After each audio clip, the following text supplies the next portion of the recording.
I'm so glad to have you here today because we're going to talk about one of the things that always plagues me in my growth. Every time I start a business, every time I get moving, we start to build revenue, we start to really start dialing in our marketing, our messaging, and we're starting to generate revenue. I always think about marketing. I always think about my sales process. I always think about my customer journey after they onboard and things like that. Those are the three things I love to think about. But I'll tell you what, probably the one I neglect the most is potentially the one you neglect the most, and that is a CFO. I don't know what it is, but every time I even start thinking about my taxes, my burden to the government, and how do I write things off, and how do I do all these things, it is something I always put off. And maybe that's just me. Maybe it's you. But what I would love for you to do during this interview is understand the perspective from a CFO, from a fractional deliverer of CFO services in our guest today, Rick Dahlseid. He was a fantastic guest, and his interview kind of reawakened me to my need to be more serious about my accounting, be more serious about my preparedness to go out and raise some money, my preparedness to go to the bank and reestablish new lines of credit, things like that. Very, very hard to do those things without the proper person in your organization, even on a fractional level, that can help you speak that language, do that talk, and make things happen in a way that the business owner needs, or the operators of the business need to have happen. So, welcome to this episode, and I know it's going to be impactful to you. I hope it's as impactful to you as it was to me. When you are going through growth and scaling journeys in your business, this is an area you really shouldn't neglect. They will guide you. They will tell you where to put your time and energy, your resources, where you should focus, and they really are an amazing guide in your business to help get you to a more profitable stage of your business in your growth and scaling journey. Welcome to the Growth and Scaling Podcast. This is your host, Todd Westra, and I am so glad you're here today because we are going to interview an amazing founder or executive who is going to share with us their decisions that they made that exploded their growth. So if you need some inspiration, you want to hear how other businesses are doing it, this is a place to be, and we are glad you're here. Enjoy this episode. We are going to interview an amazing man today who has an amazing experience in growth and scaling, and we're gonna first find out, who is this man? Rick, tell us who you are and what you do. My name is Rick Dahlseid. I am a consulting CFO with PBO Advisory Group, which I've been doing for the last 5 years here in San Diego. Primarily, I get to work with nonprofit organizations, and I always feel like the ability to use my skills and experiences from the past to help organizations that are helping people or other good causes is just a great leveraging tool, and I get to multiply my effect on the world, and it's just very gratifying. So fractional versus full-time. A lot of people are asking this about multiple roles. What have you found, like, your experience in coming in as a fractional participant in leadership in these organizations? What does that feel like? What kind of drives you to keep moving with that model? Oh, goodness. Great question. The pure adrenaline rush of helping people. And when you can come into an organization that hasn't seen a CFO and needs just some little help, maybe 10 hours a week kind of help, right, and you start just spitting out strategic initiatives or tactics that they can use to improve, and then you see them light up, it's like, okay, you're on the right track. You're using those abilities that you've cultivated over the years to help people. Right. And I know that's just very rewarding. So that fractional 100%. Thing is really happening a lot into society today, especially with organizations that can't afford a six-figure CFO. Right. You know, they can maybe afford a portion of that, and they don't need a full six-figure CFO. They can do it on a smaller budget. And that's where organizations like PBO Advisory Group can really help leverage an organization to scale. I love it. So how do you know? I mean, A lot of people will launch their business. They kind of get growing and scaling, and they've got a bookkeeper. At what point do you know you need a CFO versus, hey, I'm kind of cool. Someone's helped me file my taxes and things are good? Well, Todd, it goes way beyond that. It's usually when there's some kind of a problem that arises, like the bank's asking for information that you just don't have the qualified staff to provide it for. Right. There's opportunities that you can't take advantage of as an organization because you don't have this financial sophistication to help. Right. You've got to go out and raise capital. How do you do that? You're a business owner trying to run a business, and you need to go out and ask people for money. How do I do that? And so this is where a CFO, a fractional CFO, can come in and be very instrumental and help you obtain those objectives and reach your goals. I love it.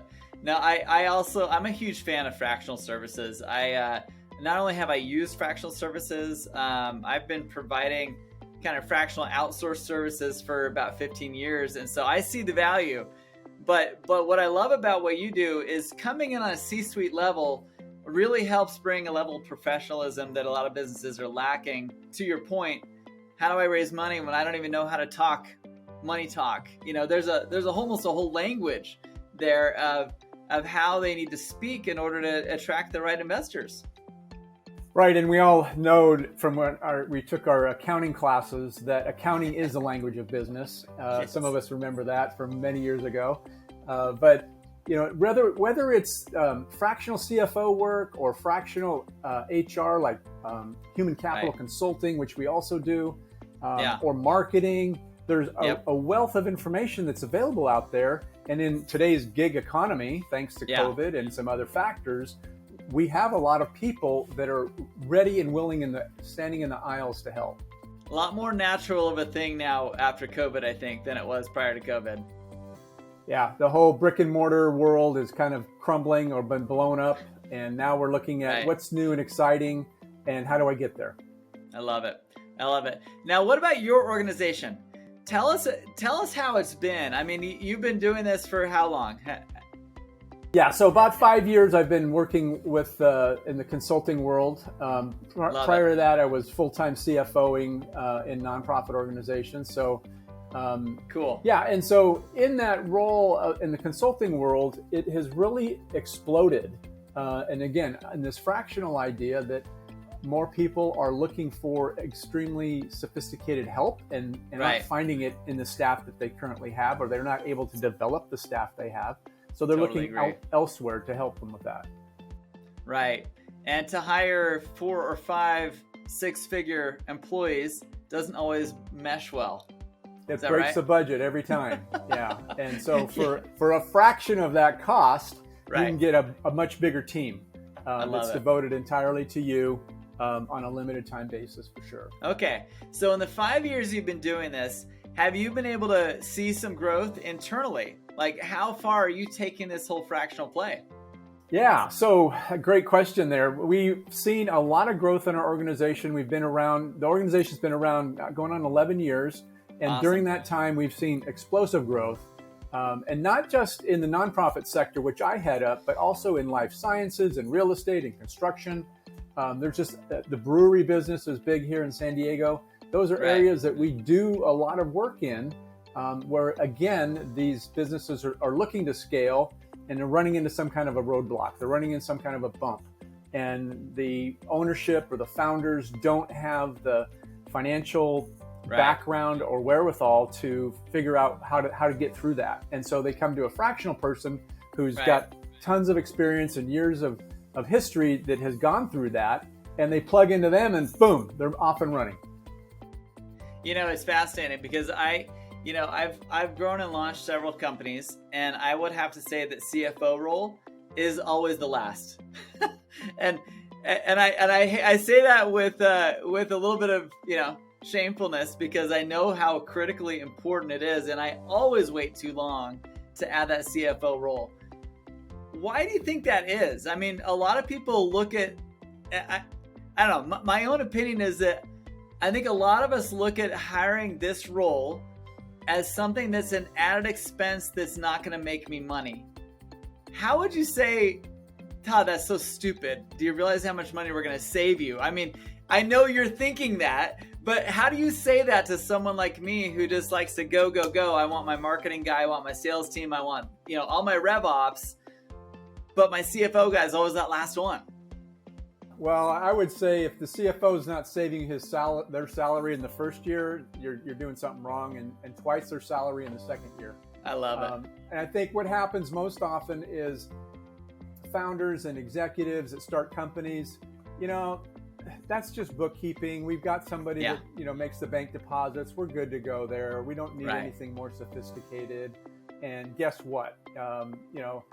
Once they, if I have to ask you, when you did add the CFO, how much more value did that add to the organization? That's a good question. Sounds like somebody's got an opinion there. So how do you feel like when you talk to someone like me who's just that idiot who says, you know what, I've got more important things to worry about than my financials. I gotta add more dollars to the revenue line. I gotta get my marketing in line. I gotta get all this publicity out. What do you tell those founders and those CEOs who are really ignoring the fact that you can provide a huge value that helps them align themselves with a better goal in their growth and scaling journey? Right. And so, if the CFO is not saving their salary in year one, then you're doing something wrong, and twice their salary in year two. I love it. And then I would go back and say, on the revenue side, you got to add revenue. Well, talk to your CFO about the best way to do that. Interesting. And as it goes to marketing as well. And so when organizations kind of get stuck, they really need some kind of financial leverage on how to get out of that. Whether it's debt, it's raising capital, issuance of stock, whatever it might be, the CFO has the whole picture, the entirety of what the organization is trying to do, and can provide you the financial expertise to get through that. Right. I talk a lot about sales teams, marketing teams, and product teams are generally out of alignment as a company starts to grow. They kind of all start together. They're a team. They unify. They have this cool vision. They launch. They get into revenue mode, and then all of a sudden they get turned into 3 separate organizations within a company. I look at a role like a CFO as that unifier. He kind of comes in and says, "Hey guys, we're kind of wasting a lot of money here on these ads when really the big revenue drivers are these couple of things here. How do people miss that? And what do you do to help solve that kind of visibility problem, I guess you could say, for founders and executive teams who just aren't looking at the numbers right?" So the benefit you have with a seasoned CFO is you've got them looking one eye at the past and historical trends and predicting the future based off of that. And then one eye to the future, looking for opportunities and anticipating what might be coming in order to best position the company and the organization to be successful through that. Like, Are we in a recession right now? I don't know.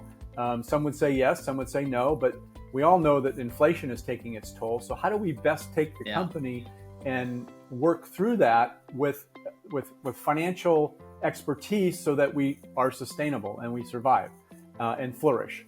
So, to be that unifier with the sales teams, especially, there needs to be great communication between the Office of Finance and Accounting and the sales teams, because, in the end, the finance accounting is a support organization. They're supporting the rest of the team, but they all have to collaborate and work together to make sure that the goals of the organization are being met.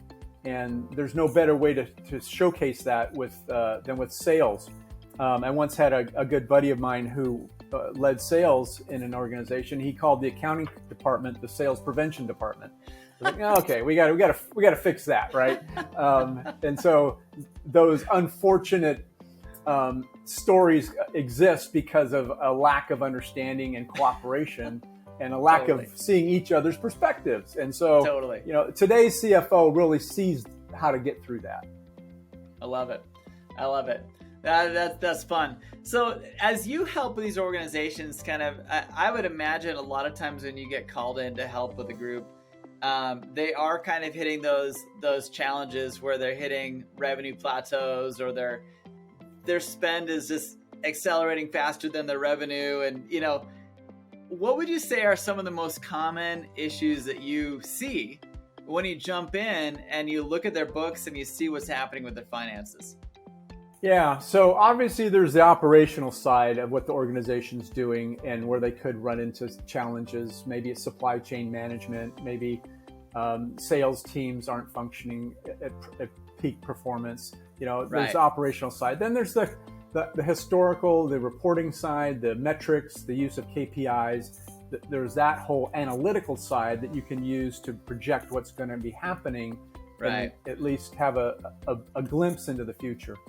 And so one of the things the CFO can do is help to clarify what's coming down the road. Then, with the cooperation of the ownership of the organization, best prepare that organization for success. So many times we see situations where there's a lot of growth and somebody maybe decided, well, the last person we need to hire is a CFO. And in that situation, then what you have is some very archaic or outdated financial reporting. And so you're going to, okay, we're going to hire the CFO tomorrow. Okay, he comes in, he looks at the stuff, and he's got to go to the bank and try to get a loan, or he's going out to investors and try to raise capital, and he's got this financial information that looks really rinky-dink. And so, that's a problem. Financial reporting is going to get you to the next level. Good financial reporting, timely, accurate financial reporting. And so that's the big thing that we see that we always come in and can fix and make better. I love it. The financial reporting, I love it. No, it is such a big deal. And I would say that the majority of executive teams, they really don't even know how to read the reports that they're looking at most of the time. Yeah. I mean, P&Ls and balance sheets, unless you've been really trained by a CFO or a CPA to come in and say, hey, here's what these are telling me, and here's what I'm looking at when I look at your books. I think those are critical conversations every founder and every executive team needs to have. Right. And it's more than just the numbers, right? It's the story behind the numbers. What are these numbers telling me? And if the financial reports aren't set up in a way to tell that story to the non-financial manager or the non-financial person, then that's a problem. And so, the job of the CFO is to make sure that communication, not only in, verbal or written, but also in reports format, is done to the point where it makes sense. And those that are running the company, the different service lines, can say, aha, I got it. I'll make that work. So tell me just real quick, because help me differentiate between, if I'm growing my business, most of the people watching this show are people who are trying to figure out what their next steps are in their growth journey. And if I'm sitting there looking at my business and I've got a pretty good bookkeeper and I've got someone who has helped me file taxes the past few years or what have you, what is the big thing that I'm missing in not having that CFO player? And what do you recommend to those who are just kind of putting it off? Yeah, so you've got the historical stuff covered. You've got your tax returns are being filed. You've got your reports are being done from compliance standpoints to whatever. You got the history stuff taken care of. Right. But without a CFO, you're not going to be making history. You're just going to be continuously recording history. And so that's the missing piece. If you want to make history, if you want to use the expertise of a financial professional to help strategize and get to the next level, given what the organization's about, then you need a CFO. Love it. I love it. Honestly, it's like I said, I think most people that I associate with who are founders, this is a piece that until they see what the CFO does for them, they don't understand the value of it. And so for those of you watching, I hope you understand that this is a key role. There is a reason why almost every organization has someone in the C-level who is a financial master, a guru, so to speak, who can look and see what's happening with your books. Rick, what's something that you and your firm do differently than, say, the typical CFO out there? Right. So, I once had a CEO that I worked for tell his whole executive team shortly after I arrived as their CFO that the closest relationship between him and any one of the individuals would be the CFO. And so that bond of communication, of sharing information is second to none between the CEO and the CFO. And so you need to make sure that you are the type of person as a CFO that can communicate change, that can communicate anticipation, that can communicate to non-financial people. You can't walk in and start, throwing out a bunch of acronyms, and abbreviations for things and expect people to know what you're talking about. That's not the way it works. And so you've got to understand from their perspective what they're looking for and deliver. I love it. Well, this is super, super important. Is there someone, as you've been growing over the past 5-6 years in this organization, and as you look kind of in the landscape of this fractional world that we're now entering into, is there someone that you look at that you just think, okay, this, as I've been, challenging myself to grow and scale and my company to grow and scale, this person kind of has been had a big impact on our ability to grow. Is there someone you'd like to give a shout out to today? Well, thanks, Todd. Everybody should have mentors. Last month was National Mentoring Month, and everybody needs a mentor. And I always want to think of our founding partner and member, Mike Ford at PBO Advisory Group, as a great mentor. Awesome. Very even-keeled, very professional, very polished. He's just been a great inspiration. I love it, Mike. Thanks for helping Rick out with the mentorship, and truthfully, I have a feeling that you, Rick, are a mentor to all of your clients, and so thank you for doing what you do to help these businesses in their growth journeys. I love it. How do people get a hold of you? How do people follow you? Are you most present on LinkedIn, or where do you kind of live on your social media journey? Yeah, thanks. Happy to connect with anybody on LinkedIn at Rick Dahlseid. So out of the 350 plus million users on LinkedIn, I'm the only Rick Dahlseid. Who'd probably easy to find, I promise. There's probably awesome. A few Todd Westras out there, but I guarantee there's only one Rick Dahlseid. I love it. So connect with me there. That'd be great. Perfect.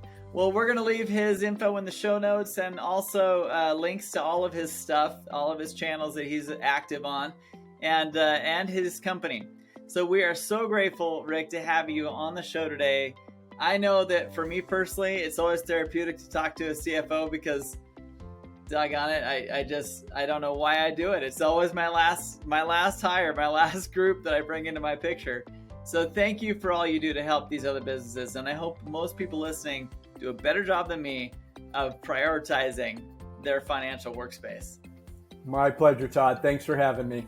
Hey, I hope you enjoyed that episode. Rick was an amazing guest, and he's already got me thinking about my neglect, my inability to focus on these important aspects of my business. I hope it's helped you. I hope that you are recommitting yourself right now to better financials, to better tracking of your expenses per product, per sales vertical, per whatever you need to know so that you can track your financial journey a little bit better. This is important, you guys. If you really want to know what it takes to scale, it takes a balanced approach of raising money through revenue and through other routes, but generating revenue, building streams of revenue in product development, building streams of revenue in terms of your general marketing and lead onboarding, and that customer success journey. Once you've onboarded a client, what next, and how do you get more money and provide more value out of your existing client base? CPAs and CFOs are amazing at this. Dive into that world, figure out who's going to help you the most, and we look forward to communicating with you about this at another time. Thank you so much for being here on the What It Takes to Scale podcast. I hope that you learned something that is going to get you into that next stage of growth.